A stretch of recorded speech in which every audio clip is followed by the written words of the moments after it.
next hour, Pastor Lindsey Williams joins us. No, this isn't yesterday's show. He's back with us today, the 23rd day of February, 2011, on this Wednesday edition. We're going to go into overdrive in the fourth hour live with the good old fella from the Corbett Report. So it'll be his maiden voyage with us here on air, James Corbett. Really looking forward to that. Okay, I asked Lindsey yesterday to go back and first do the history of this deal being set up in the 1970s with the Arabs to have them buy our T-bills, or the globalist T-bills. The Federal Reserve had hijacked things by then completely. And that then the federal government would try to restrict oil exploration and development and delivery. And we know in about half the country's held in federal hands, and that's where most of the oil is, Alaska, Utah, Rocky Mountains, areas of Texas. They just shut it down. That's on record. And I got emails and questions. People thought it was phenomenal and also frightening information, but it's good to know what's happening from Lindsey's inside sources. One who's now deceased, Ken Fromm, former head of operations, Atlantic Richfield. The other guy, former CEO of a company, oil company, of a big three. We can't say his name. He's still alive and gave Lindsey news just 3-4 days ago on this. That's the new info.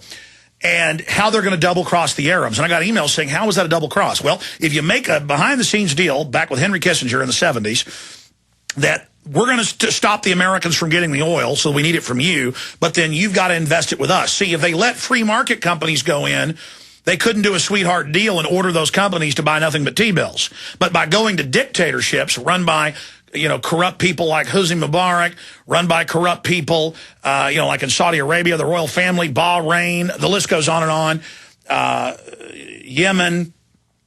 By doing that, then they could have that inside deal and control the price. And Lindsey, again, told 4 months ago that this double cross was coming. Now he's been given all the info, and it's happening. That's the double cross. Because when they stop buying stuff from the Arabs and claim it's because, it's so destabilized, that will give them the excuse to start development here. And it will also depeg oil worldwide from the dollar and will signal an acceleration of the death of the dollar. And his inside sources said that, no, it's going to be at the end of 2012. Many other experts say this year, early next year. Whatever. It's a freight train going over the edge of a cliff. And it's a mathematical certainty. Every economist, Mark Faber, Ron Paul's an economist, not just a medical doctor. He's been given, honorary degrees from facilities for papers he's written. The point is, Webster Tarpley, economist, doctor of history. Dr. Paul Craig Roberts, former head of the Treasury Department policy, #2, father of Reaganomics. George Humphrey, former city council member, economist. The real mark of an economist is how successful he is in business, but I won't get into that. Ooh, let me tell you, he's a humble guy. Humphrey told me this in 1998. He produced audio CDs off his book. What do you call it? Common Sense. I remember listening to it, driving around in the car and having him on the radio show about the derivatives and the tens of trillions and what it would do and how it was a setup. So the point is we're now entering the danger zone. It's here. It's V2. It's point of no return. Again, V2 is when you're taking off in a jet on a runway. The point where there's not enough runway to stop, you're going to crash. You got to go ahead and try to take off. You're V2. We're now entered V2. We're in V2. And so I wanted to get Lindsey up to explain this, but also I got another email saying, well, wait a minute. Some of what I heard Lindsey say, it wasn't new. This is the one-dimensional thinking people nitpick on. They go, here's an article, a text of what Williams said years ago, and it's the same thing. Yeah, that's the whole point. We got him to give me the whole history and to go over his book, The Energy Non-Crisis, published in 1980. We said that 45 million times. Let's be technical, probably 60, 70 times yesterday. Yes, that's the old info that integrates with the new info that's now here. But now we're not going to go back into the past, except for Ken Fromm and a speech he gave with Lindsey and the threats at the time in the early 80s to understand what's happening now. And then more of what his still living source, and Fromm just 3 months ago before he died, told him about the relationship with China, what was going to happen in America. But here we are. We're going to talk about 20 minutes with Lindsey, getting into the other areas he hasn't covered. Then we're going to open the phones up for phone calls for questions for Lindsey Williams at 800-259-9231. But we're limited in time. If you call up, we don't screen your calls. But if you bring up something else, we got to let you go because Lindsey's here right now for this purpose. But Lindsey Williams, great to have you back with us. Alex, thank you. The standard currency of the world is crude oil, and I think we can all see from what you've just said that things are happening right now that are unusual. In the course of the program today, I'm going to tell you exactly how much crude oil the United States of America has. I'll give you actual numbers of barrels, as they say, is in 4 different reserves. You'll readily understand. And this is from the Insider. For them to do what they're doing. And while you were on yesterday, oil went up 9%. How much is it up today? Oil is somewhere around $10 up today. You will see at least 25 to 30 cents increase at the gas pump, probably by next week. Lindsey, you're batting almost perfect here. 3.5 years ago, or 3 years ago, give me the dates exactly. We wrote articles about it. It's on record. You said it's going to go from $50 a barrel to $150. Did it. Now you said it's going to go down to $40. People laughed at you. Boom, did it right on time. Then you said we got 2 years till it starts rocketing back up. Then 4 months ago, you say it's going to 150 or even 200 within 6 months to a year. Boom, it's begun. I mean, look, I know the name of the former oil company CEO of one of the big 3 who you're talking to who's still alive. This is real info, unless he's giving us disinfo. They could give you good info for a long time, then give you a lie later. That's the only way you could be wrong. Alex, I am not a prophet. Yes, I'm a Christian, and I'm a minister of the gospel. I am not a prophet.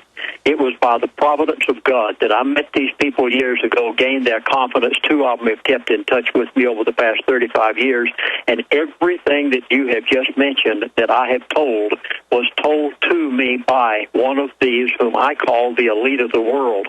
Now, let's begin, as you did in the program today, 1977 through 1981. An agreement was made by the then Secretary of State with the OPEC oil-producing countries of the world, in particular the Middle East. They had found oil there about 60 years ago. Each one of the major oil companies, Shell, Texaco, Standard Oil, Chevron, divided up the Arab world, and each one of them produced an oil field.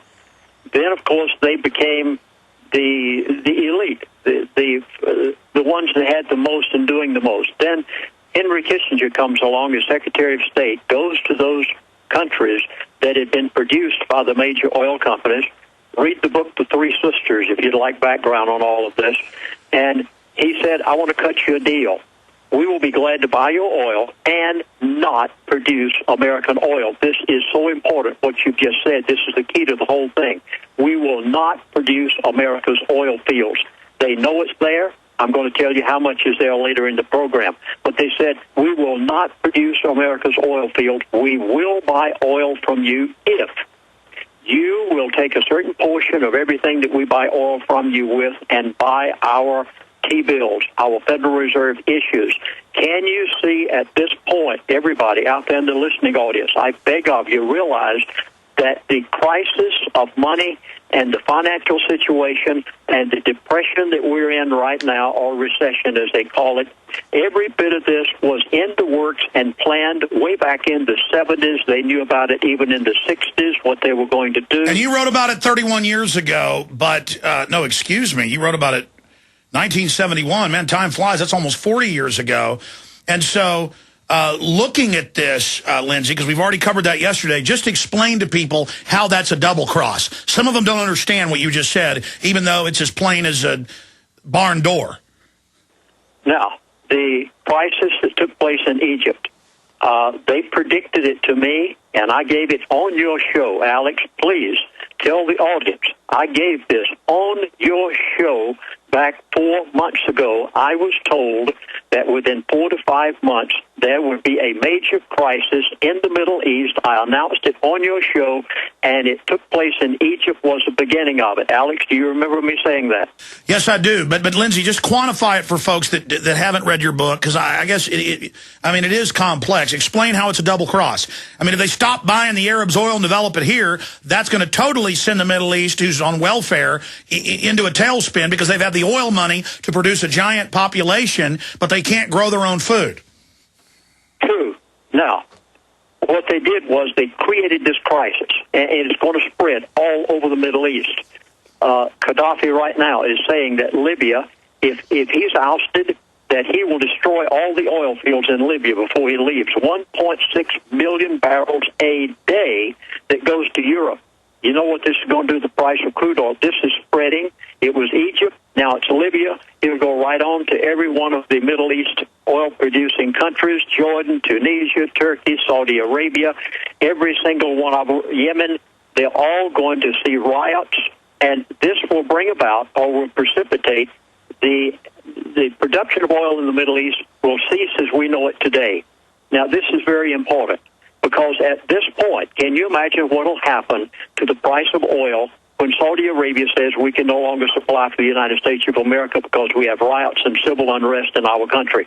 This will bring the price of crude oil and the price of gasoline at the gas pump in America to $6, $7, $8, maybe even $10 a gallon at the gas pump, if you can even get it. What is this going to do to the American dollar? I was told that the dollar will be dead by the end of 2012. How does this relate to the Arab oil world? Because the oil-producing countries of the world, with the exception of Iran and Iraq, have been buying our debt. They've been buying our T-bills, our Federal Reserve issues. They've been buying them since way back in 1977. And so they won't be able to buy as many. They won't be able to buy as many. That will further weaken the dollar. They won't be selling as much oil. That will further hurt their economies, and it'll cause a domino effect. And that's breaking the deal the globalists made with them on the 70s. That's the double cross. Correct, Lindsey?